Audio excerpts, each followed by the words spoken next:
بەڵێ وەک دەزانن کە ئەمڕۆ 59 ڕۆژە شەڕی ئیسرائیل و حەماس لە کەرتی غەزە بەردەوامە.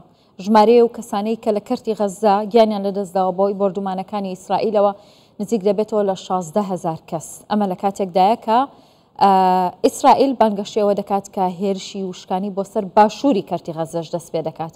گفتوگۆیان بابەتە دەکەم زیاتر لەگەڵ بەڕێز علی ساحب شرۆڤەکاری سیاسی ڕاستەوخۆ لە بەغزاوە لەگەڵمە. بەڕێز علی زۆر بەخێر بێ بۆ کوردستان 24. دۆخەکە چۆن دەبینن لە کاتێکدا کە هەوڵەکان بۆ ڕاگەیاندنی ئاگربەست و یاخود دروستبوونی ئاگربەستێکی دیکە لە ئارادایە، بەڵام ئیسرائیل باز لە هێرشی زەمینی بۆ سەر باشووری کەرتی غەزەش دەکات؟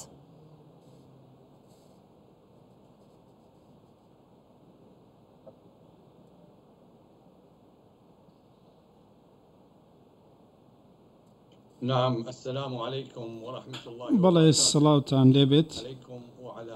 سڵاو لە بینەرانی بەڕێزی کوردستان 24 لە سەرانسەری عێراق. سەرەڕای هەموو ئەو هەوڵانەی کە خراونەتە گەڕ لەسەر ئاستی نێودەوڵەتی و لەسەر ئاستی هەرێمی بۆ ئەوەی ئاگربەست لە کەرتی غەزە ڕابگەێنن، یاخود بۆ ئەوەی هەرگیز نەبێت ئاگربەستێکی مرۆیی کورتخایەن بێت، ئەمجا بتوانن کێشەکە چارەسەر بکەن بە شێوەیەکی یەکجارەکی.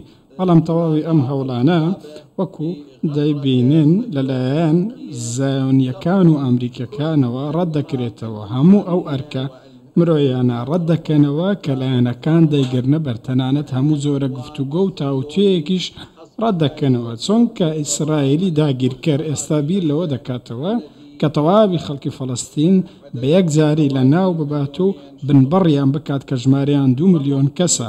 سەرڕای هەموو هەوڵەکان و گفتوگۆکان کە هەندێک وڵات کردویانە، وڵاتانی خۆر ئاوایی و تەنانەت وڵاتانی عەرەبیش، دەبینین تاکو ئێستا ئیسرائیل ڕژدە لەسەر ئەوەی کە جەنگ بەردەوام بێت و پێشێلی ئاگربەستەکە دەکات. لە کاتی ئاگربەستەکەش ئەم کاری کردو و ئەمەش دەبێتە هۆکاری شەهیدبوونی خەڵکی زیاتر لە منداڵ و ژن. باشە، ینی ئیسرائیل سەرەتا هێرشەکانی زیاتر لە باکووری کەرتی غەزە بوو، دواتر بۆ ناوەڕاز ئێستا دەڵێت کە پێویستە دانیشتوانی خان یونسیش بڕۆنە ناوچەی ڕەفەح و ناوچە سنووریەکان یاخود سەرکەنار. پێتان وایە کە ئیسرائیل نیازی چییە؟ ئایا دەیەوێت تەواوی کەرتی غەزە چۆڵ بکات لە دانیشتوانی فەڵەستینی یا هاوڵاتیانی فەڵەستینی؟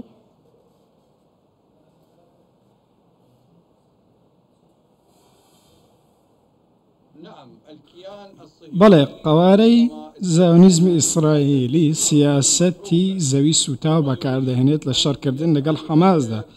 ئیسرائیل دەیەوێت غەزە بەبێ مرۆڤ بهێڵێتەوە، دەیەوێت بیکاتە ناوچەیەکی قاقڕ. تەواوی ئەو ناوچانەش کە پەیوەندیان بەڕووبوونەوە هەیە دەیەوێت بەم شێوەیە لێ بکات. ئەمە بیکردنەوەی ئیسرائیلە و دەیانەوێت ئەم کارە بکەن، دەیانەوێت زۆرترین خێزانی غەزە بە زۆرەملێ کۆچیان پێ بکەن، نایەنەوێت لە ناوچەیەکەوە بستە ناوچەیەکەوە، بەڵکو دەیانەوێت بە تەواوی لە کەرتی غەزەوە دەریان بخەن. بۆیە پەیامێکی بە ماڵباتەکانی غەزە داوە کە ئێوە لەسەر زەوی بە ئامانج دەکرێن، لە هەر ساتێکدا بێت موشک و بردومان بەسەرتاندا دەبارێت، لە نێو ماڵی خۆتان بێت، لە هەر شوێنێک بن. ئەمە ئەوانی ناچار کردووە کە بستنە دەرەوەی کەرتی غەزە، چونکە قەوارەی ئیسرائیلی باشی بیر لەوە دەکاتەوە پێویستە ئەو زەویە هیچ کەسێکی تێدا نەژێت، چ غەزەیی خەڵکی غەزەوێت چار کەسێکی دیکە. بۆیە ئەوان لەسەر ئاستی نێودەوڵەتی تا ئێستا کەس ڕوبەڕوویان نەبووتەوە و کەس ڕێ لێ نەگرتون بۆ ئەم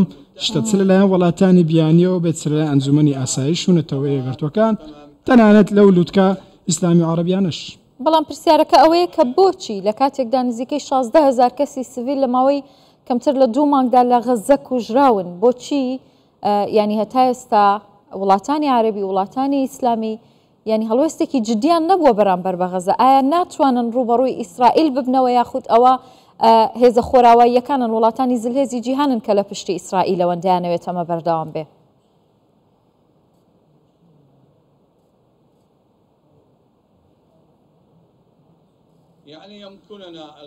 بەڵێ، دەکرێت ئەوە ببێژین کە پەرلەمانە عەرەبیەکان، لووتکەکە عەرەبیەکان، کۆنگرەکان و سەرکردەکانیشان، حکوومەتە عەرەبیەکان بە سەرۆک و پاشاکانیەوە چوونەتە حاڵەتێکی زۆرێک لە خەوتنەوە، چوونەتە سەباتەوە.